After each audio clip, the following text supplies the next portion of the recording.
All right, it's Fantasy Football Now on FanStream Sports, powered by DSP Media. I'm Tito, Jeff Fidoff, at Fit Happens, where you can find me on the X. He is Chad Rink. Follow him on X, at Chad Ochorinco.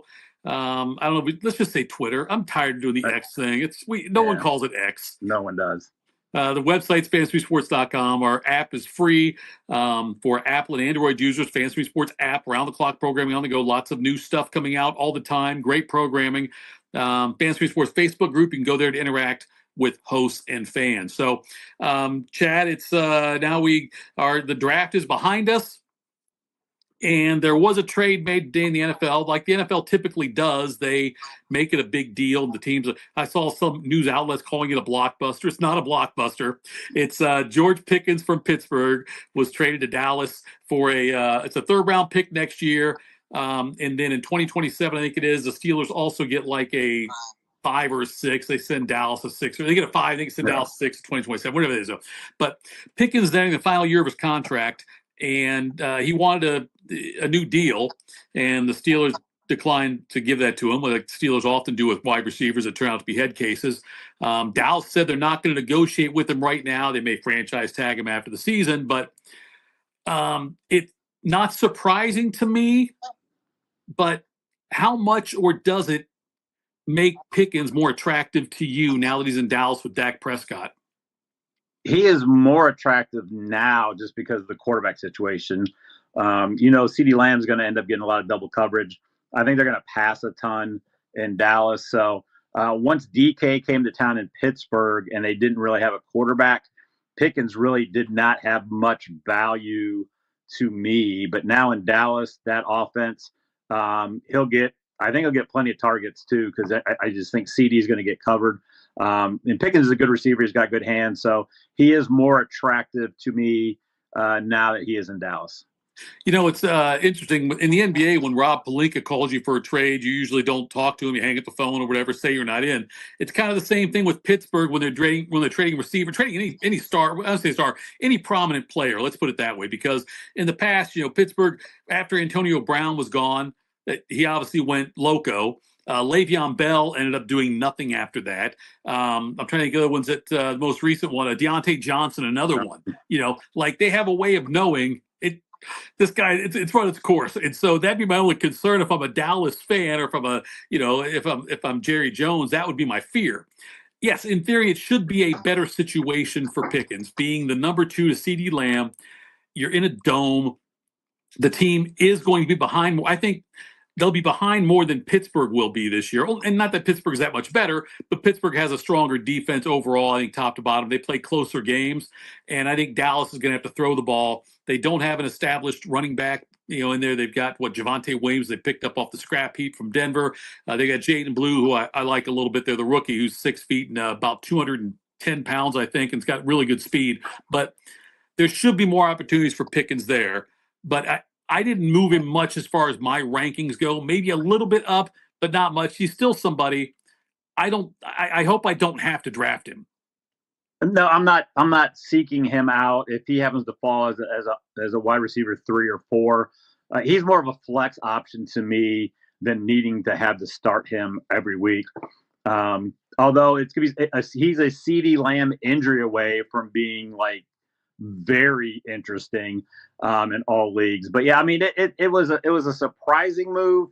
I have a buddy that's an editor for The Athletic. He's in the NFL side of it. He said he had heard that the rumblings of this for the last couple of days, and he was just surprised that it did not happen like before the draft, because then now the Steelers are really I don't know if they're just like, listen, we're not going to be good.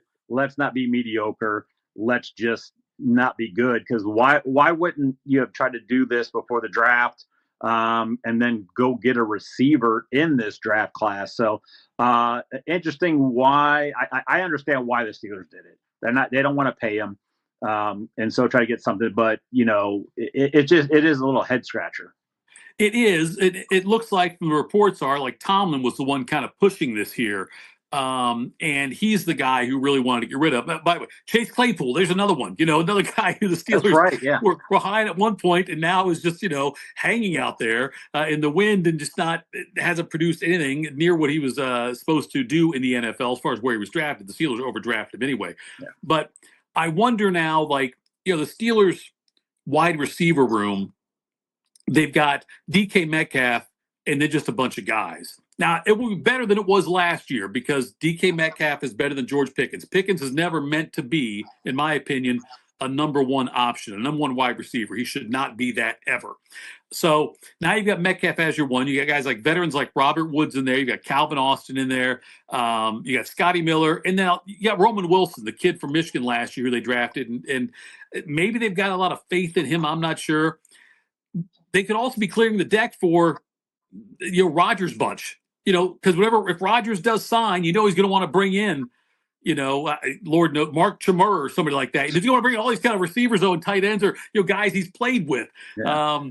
I don't think he ever played with Chmura. That was just kind of a pull by me. But anyway, you could see it happen, though. What that could be the plan here is to clear it a little more for that. But I'm getting no indication that Rodgers is any closer to making a decision.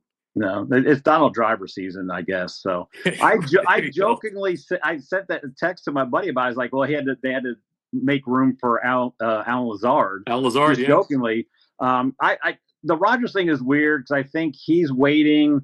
I don't know what he's waiting on. I think he's waiting for someone. I talked to someone today said that he's waiting for the schedule to come out because he didn't want a ton of primetime games. Which I'm thinking, at his age, I understand it is pretty late. Those prime time after dinner at MCL. Exactly. So I don't know, and I mean, I'm telling you, you're a Steelers fan. Like if I'm Pittsburgh, you are realistically, even if you had Pickens, you're really not going to compete this year, most likely. No, why not? Why not? Just let Will Howard go. I mean, if you find something to him, great. But if not, Will Howard's a great quarterback if you want a top 5 pick, I think. And they're just going to run the ball. So I have Metcalf in a league that is going to be my keeper. I don't know. I just don't know how many targets he's going to get because I think this team is going to try to slow the game down, run the ball a ton. Freiermuth is there. But I think Metcalf's going to he could get a ton of targets because who else are going to throw it to? The only issue is the guy throwing it to him. So it's just a weird thing what Pittsburgh's doing long term. Roman Wilson could be interesting as a late round flyer though. Sure. Yeah, and with the Steelers, I'm with you. They're not a lot of things have to happen for them to compete this year. Caleb Johnson would have to be really good. The offensive line would have to be much improved and stay healthy. The defense would have to not age anymore, and they've got that kind of stuff has to happen. And they've got to get a quarterback in there who they trust. And look, if it's Rodgers, if it's Kirk Cousins, I'm not ruling out the possibility of playoffs, but it'd be a one and done, like they have been lately. But they could still be competitive, I think, in that regard. Not for a Super Bowl, but competitive nonetheless. But I don't know what they're going to do if it's Mason Rudolph, starting week 1. I don't want any part of any Steeler probably at that point. But I'm with Will Howard. I think they need to have a veteran there to kind of mentor him a little bit. And Will Howard can't start week 1. Will Howard will probably start at some point this season, either because there's an injury or meaningless games at the end of the season for the Steelers. I could see him getting some work in, but you don't want him out there week 1 starting or very in the first. I wouldn't want him starting in the first half of the season. No, I wouldn't either. I'd tell you what, man, Justin Fields would be great for the Steelers. It would be. I know, right? I think Kenny Pickett would be better, I think, right now. I mean, he's got a Super Bowl ring, so you could bring him back. I heard some rumors about, if the Browns, if how their quarterback room plays out, and if the rookies look good, Flacco might be on the block. And Flacco wouldn't be terrible for Pittsburgh. No, Flacco would actually be better, I think, than Rodgers. So I'd be making a call there. I know Jameis Winston is a little bit goofy, but he's not going to see any time because Wilson's probably going to get the job. Yeah. And if Wilson goes down, then you drafted Dart with some good draft capital. You would just slide him in. So Winston's really just kind of in no man's land. So, at least he will throw the ball. So I think Pittsburgh's got to do something. Like you said, I think they've got to get a veteran in that has some snaps under his belt. I need that. The only way I would like to own any Pittsburgh players and feel confident is if they get a veteran quarterback and get another wide receiver, a veteran guy in there. And I know like Keenan Allen's still out there, even somebody like him. Oh, yeah. Fine. Put him out there with DK Metcalf and Freiermuth and, get a veteran quarterback, be it Rodgers, Cousins, Flacco, Winston, whatever. And that I would be much more apt to draft Pittsburgh Steelers. All right, let's take a quick break right now. We're going to come back, though, after the break, and we've got a few more topics to get into tonight, things about players you can target, and we'll talk about Christian McCaffrey as well. We'll do that in just a few minutes. This is Fantasy Football Island.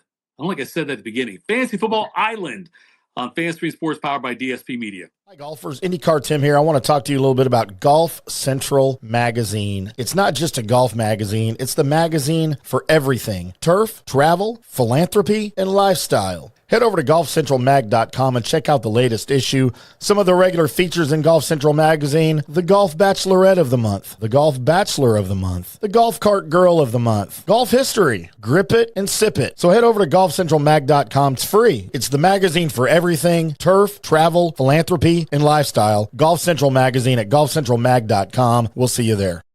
Today's show is brought to you by Tom's Town, a premier craft distillery based in Kansas City, Missouri. Discover their award-winning lineup, including double oaked bourbon, botanical gin, and double grain vodka, named the best craft vodka by the readers of USA Today. Available for online delivery in 40 states. Visit toms-town.com or their Kansas City distillery to explore more. Elevate your game with Tom's Town, where history meets innovation. Please enjoy responsibly.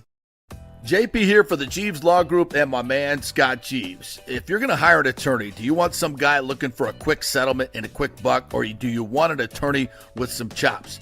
Scott is a board-certified civil trial lawyer and a certified circuit court mediator. Been practicing in the Tampa Bay area for over 30 years. He is a peer-reviewed AV preeminent rated civil trial lawyer. They just don't hand out those classifications. He's been the lead class action counsel on many complex consumer protection cases and has handled hundreds of serious personal injury cases. He's dedicated his career to protecting injured victims and is committed to vigorously representing you.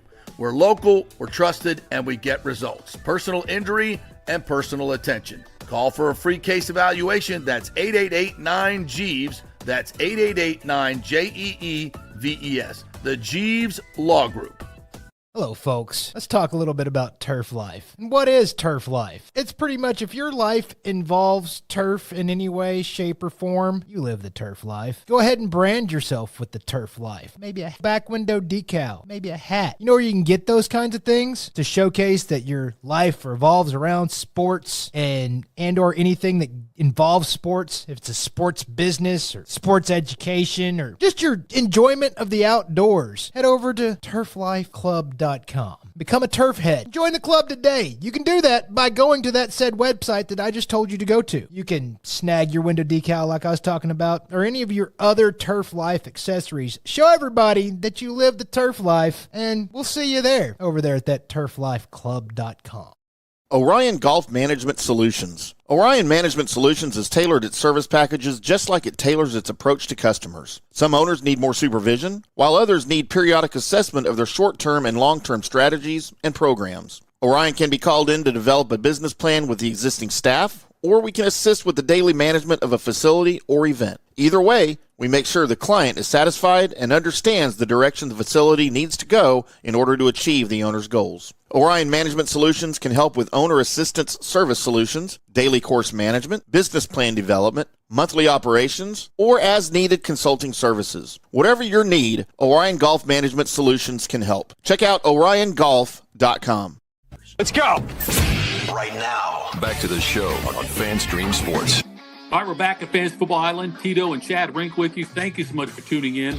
And make sure you follow us on Twitter at That Happens and at Chad Ocho Rinko. So teams that have gotten, I want to know about some certain players you like that are in good fantasy situations, maybe that's changed for them. We just talked about Pickens, and the situation him in Dallas, but give me a couple more on your list of guys that you are kind of targeting because of the situation they're in.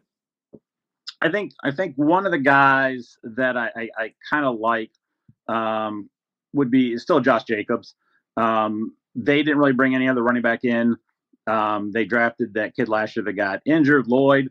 But I mean, he'll give him a little bit more breather. But I think Josh Jacobs is a guy that's kind of getting slept on with, Genty, Barkley, those types of guys. So I think he's going to end up being a mid-second rounder. Because I think looking at some stuff, you look at some of the top 4 or 5 running backs, and I think it's going to be receiver heavy, end of first, beginning of second. So a guy like Josh Jacobs, who could end up another 300 carry season on a really good offense, is a guy that on the running back side of it that I'm kind of really looking at.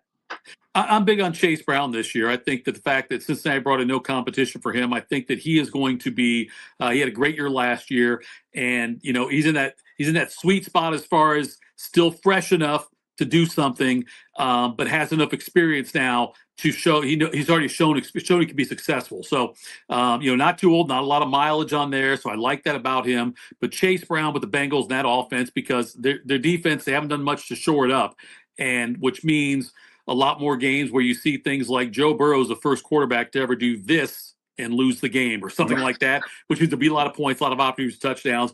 They'll play in close games, and I think he will get his. I see double-digit touchdowns for Chase Brown this year. Yeah, I love that call on Chase Brown. He looked good last year. I was calling for him at the beginning that he's just better than Zach Moss. So I love that. There was not really competition. They drafted Taj somebody late, but I don't think he's going to be a competition. And the Bengals are going to be able to move the ball. So I do like that a lot. Who else you got your eye on? There's a couple, I kind of like Ladd McConkey kind of seems pretty good. I know they brought a receiver, but I think Herbert likes him. But I got another second receiver that I think I was high on him because I like the talent, but the draft capital on him last year I think was just way too high. But I think you're going to be able to get him a lot later this year. Is Marvin Harrison Jr. He actually had a solid. I mean, he had 88. He had 8 touchdowns at 800 yards last year. I know there was a lot of those touchdowns were in a couple games, but I think another year with Murray. I'm not a big Murray guy, but then they brought in Zay Jones. I mean, I think that team can do some things, and I think being able to get Marvin Harrison Jr. more like in the 4th round is good value, and the talent is there. And talk about a team that's probably going to be down a lot. So I really do like Marvin Harrison Jr. because they didn't really do anything in their wide receiver room in this draft. What's your take on DeAndre Swift if they don't sign Nick Chubb, and if they do sign Nick Chubb? I like Swift if they don't bring anybody in. I think Ben Johnson will probably use Roshan a lot more than he has been, but he hasn't really shown anything either. So I do like Swift. Just I think he's going to get the majority of the carries. I do think they will bring somebody in. If it is Nick Chubb, I still like Swift because I don't know how many carries they're going to give Chubb just with his injury history. Sure. If they bring in Chubb, though, I would like a late stab on Chubb as well, especially if you tell me he's going to play like the David Montgomery role. I was looking up Swifter on the side because he's another guy. I can't remember who did we try to age out last week? Was it Cooper Kupp? We tried to age him out. Cooper Kupp, yeah. Yeah. And if you would have told me that DeAndre Swift is 30, I wouldn't have argued with you. He just turned 26 in January. Okay. So not too old yet, but I really did think he was closer to 30 than he is right now. But I'm with you on the Chubb thing. And Roshan Johnson, I thought he would get I thought he'd be playing a more prominent role by this point, but he hasn't yet. And the Bears, though, I think they'll be careful with Swift. Like you said, I think a lot of the two-headed monster running back I could see there with Swift and Rashawn. Now Cooper Kupp changed teams to Seattle, and they now have Sam Darnold throwing there. Who knows, the old two-face, which one we get off Sam Darnold on that. But and you've got, obviously, JSN there. Do you think Cooper Kupp has a better year than he had last year? I don't think so, just because I don't think the targets are going to be there. They want to run. They're going to want to run the ball. JSN took a step forward last year. They drafted that Horton kid who's got some wheels, so he's going to be able to spread the defense. I just don't think the volume. I don't think they're going to be a 40 the 50 pass attempt team this year. I think they're just going to try to run the ball, control the game, because they know they're not super explosive. And I still think JSN's probably going to get a lot of the targets. So and again, Kupp's a little bit older. So I don't think he's gonna. I don't think he'll have a better year. He may have similar numbers as last year, but he's not. I don't see him getting 14, 15 targets a game. He had 100 targets last year in 12 games, caught 67 passes for 710 yards and 6 touchdowns. So I think probably that's going to be his ceiling. You know, if he does that again, maybe it's 70 kicks. It was 12 games. Maybe if he played, Cooper Kupp's not playing every game, right? No. We know that. He'll miss a game here or there somewhere. But he is certainly, though, somebody who he'll get overdrafted in most cases because of his name. You know what I mean? Like, he will get overdrafted in that scenario, usually because people think, oh, it's Cooper Kupp. It's not Cooper Kupp. It's not capital C Cooper Kupp. It's lowercase c Cooper Kupp is what it is. So, all right, let's change gears and talk about a player that ruined a lot of seasons for people last year. If you had the number 1 pick and you took him, ruined week 1 certainly because he was going to play, and then all of a sudden he wasn't, and then he was out for a long time. And Christian McCaffrey. There was certainly reasons why you should have been skeptical of drafting him last year because of his workload. And I always bang the drum on that, Rink. You know that. Like, I look at the workload, how many carries, how many touches the previous year. If you're a team that goes to the Super Bowl and your running back gets a lot more touches that way. One of the reasons why I'm not as high on Saquon Barkley as a lot of people are this year. But CMC last year certainly was a thorn in the side of a lot of teams that drafted him number 1. I didn't want the number 1 pick overall last year. I don't want any part of CMC again unless he falls dramatically, but I don't know how far he'd have to fall, if it's even possible for him to fall that far if you want to take him. Yeah, I haven't done any mocks yet, so I don't even know where he's falling. I definitely know he's not going to be a first rounder. Right, no. I still think that the second round, I think, still a bit high. I think if he's in the third round, like, if you get like a half a season with McCaffrey with what he can do, like that'll be that. If you go and go, okay, if I get half a year and he's still doing 25, 30 fantasy points a game for the first half, that gets you a good, 6-2 record. Then you'll pick up stuff. So I think the third round is when I would start thinking about him, because if you look at, like, other running backs that are probably going to be going there do not have the upside that McCaffrey does. I just think in the second round there's still too many good wide receivers, still some solid running backs that are probably going to have more of a workload as well. But I think the third round for McCaffrey is probably where I'm starting to look for him. Here, my dilemma with McCaffrey is, if he's my third running back I take, I'm okay.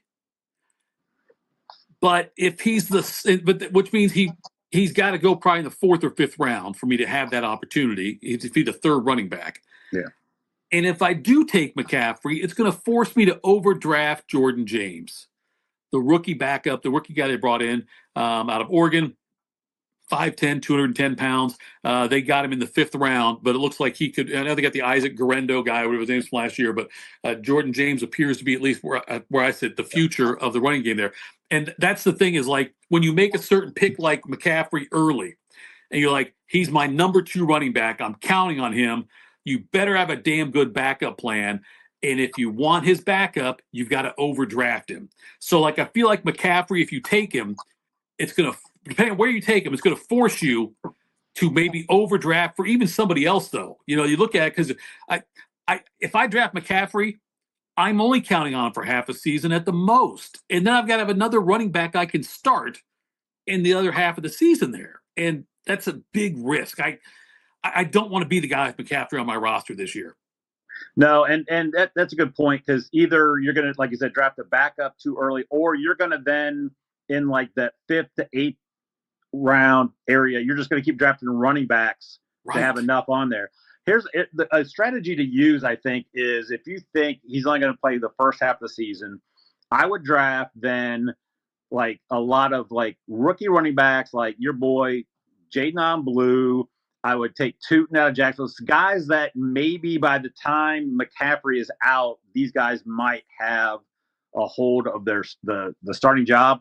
Because we see that all the time. Even guys that are like that Tootin guy to Jacksonville, people I think are scared off to him because it's a crowded backfield. But people were scared off, I think, of Bucky Irving last year, and we see what happened with that. So those are some guys I think I would take chances on if you take McCaffrey, and then you can get those guys usually a lot later, and then you can still have a decent roster with your other positions, because those rookies, teams that are out of it will start playing those guys a little bit more later in the season once they're out to see what they have in them.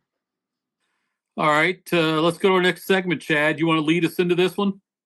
Yeah. So one of the things, because I've done a poor job of making 80s references so far. It's been pretty crazy at the Rink house, so it's starting to slow down a little bit. But then I sent a thing out on Facebook, and then I got run around doing stuff here. I didn't even look. I asked for suggestions, and I'm using my phone here, so. Let me see. I'll see if we got it together. Go ahead. Yeah, keep going. And then, so one of the things I wanted to do, because I want to have some good segments here, is have one that was called "He's Drafty," because an 80 reference of the Beastie Boys song "She's Crafty." And so one of the things I've seen, there's the fantasy footballers have a podcast, and it's called the Spitballers Podcast, which it is phenomenal. It's not really sports related, but they do like just drafts of other things. And I don't want to take out of that, because that's their thing. It's so good.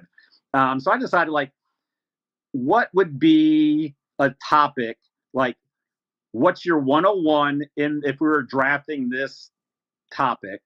What's your sleeper pick, and then what's a bust pick? So I thought, you like 80s references, you love some Huey Lewis in the News. I know that about you. Yes. I enjoy Huey Lewis in the News. So I thought, let's look at Huey Lewis in the News for our first segment of He's Drafty. I wish we had the little something like I can have my brother AI, hey, Beastie Boys, right. He's Drafty, and that segment. But so with Huey Lewis songs, what's the 101, your 101, what's your sleeper song, and then what's like a bust song that you would think? So I'll let you go first. What's your 101 Huey Lewis song if there was a draft? What is it?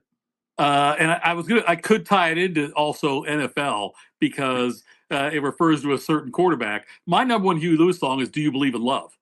Okay, like, that's my one. That is the one I've loved. That's the first song I remember ever hearing by Huey Lewis in the News. Okay, the video on MTV, the band was wearing way too much makeup, and you could tell. It was like you could tell they did their own makeup for the video. But it was a great video. That's probably my number one Huey Lewis song. Okay. So is that your favorite? Would that be the one you take at 101? Yeah, that'd be the one I take at 101. Okay. Yep, that'd be the one. For me, I thought there's only two. Like Power of Love, I think, is most people's probably 101. That would be like, I think that would be the one I would take 101. I think I Want a New Drug could maybe be there, just because I think that was the song that really kind of put them in the spotlight. That was the first song I remember hearing on the radio, and Casey Kasem's Top 40 in the parking lot at our house on Patterson Road down in Cincinnati when we moved there from Indiana 3 days before 7th grade started. So that would be my number one, would be Power of Love. That song is such a good song.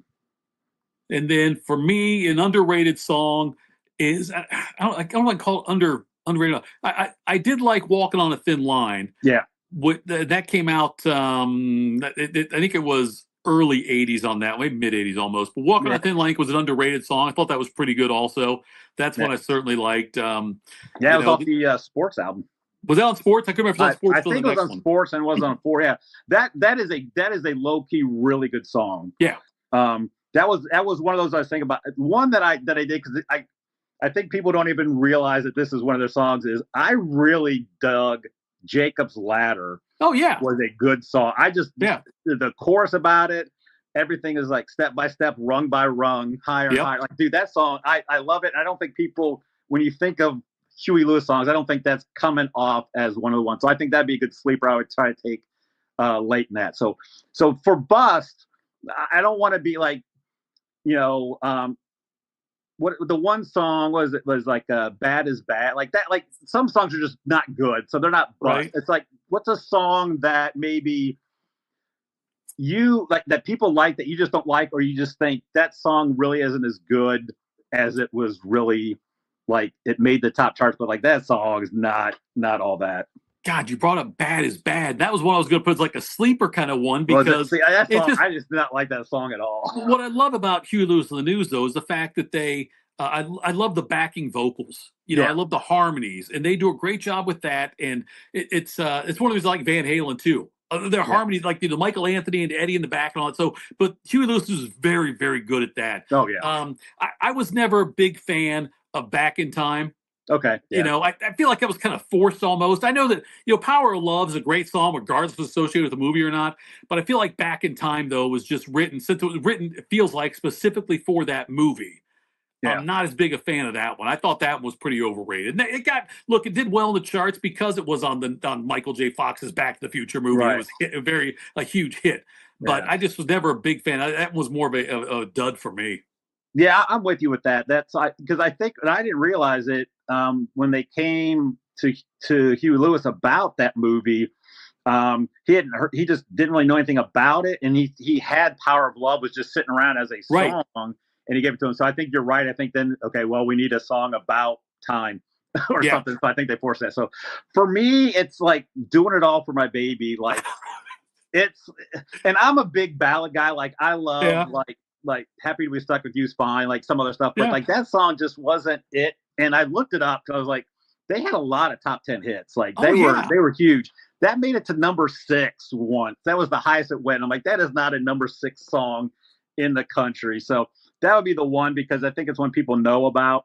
But it doesn't do it. It doesn't do it for me. But I'm never gonna turn off a Huey Lewis song for some radio. It was a huge MTV, like when they used to do video premieres, when they actually had videos they would play. It was like, tune in at 9:00 on this night for the world premiere of Doodle Off My Baby. Because Huey Lewis, they put some decent videos together, entertaining ones. They did. I guess I would say their videos were very entertaining, like Heart and Soul and stuff like that. Yeah, Heart and Soul was really good. And I Want a New Drug, that one, that was a good one too. Yeah. But with. And another song that you have to go back and find it if you want to hear it. It's not like on an album anywhere, it's the when they did the national anthem. I think it was for the All-Star game. Yeah, the All-Star game was in San Francisco. I can't remember when it was. I think it was in the 90s, maybe. It had to be, because I think they played the '78 All-Star game in San Francisco, so it had to be closer to the 90s when they did that. But it was so good. Yeah, they did a great job with that. So that's one that's I guess also kind of underrated but they did a really cool rendition of it. Yeah. Yeah. Oh, yeah. Not Marvin Gaye cool, but it was cool. Yeah. No. And I don't think they're touring. I think Huey's got this because of his hearing problem. I think Huey's damn near deaf. Toured in a while, I don't think. Yeah. So yeah. So. Oh well. All right. Well, that was fun, Chad. Make sure you tune in again the next time we do a show here, folks, because who knows what we'll come up with. Chad's incredibly creative mind will come up with something, but we will obviously talk more about the goings on in fantasy football in the NFL world. We got the schedule coming out May 14th or 15th. Yeah, I think it's next week, right? Yeah, week from the day, I think. Yeah, I can't wait. And I'm one of the people who geeks out over it. I cannot wait to see when the games are, what the first game is, the Thanksgiving games, the triple header on Christmas Day. Right.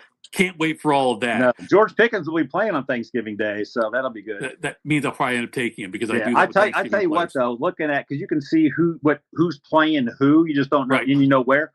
The AFC or the NFC East, man, they have to play the AFC West and the NFC North this year. Oh, wow. And I think Philadelphia then also plays Buffalo. So Philadelphia is going to have a rough schedule. So that's one of the things to kind of look at too. We'll go into that more later on this season when we get closer to draft time about looking at strength of schedule. All right, that's it, folks. Thanks so much. FanStream Sports, powered by DSP Media. This has been Fantasy Football Island. I'm Jeff Fidoff at Fit Happens. He's Chad Rink at Chad Ochorinco. We'll talk to you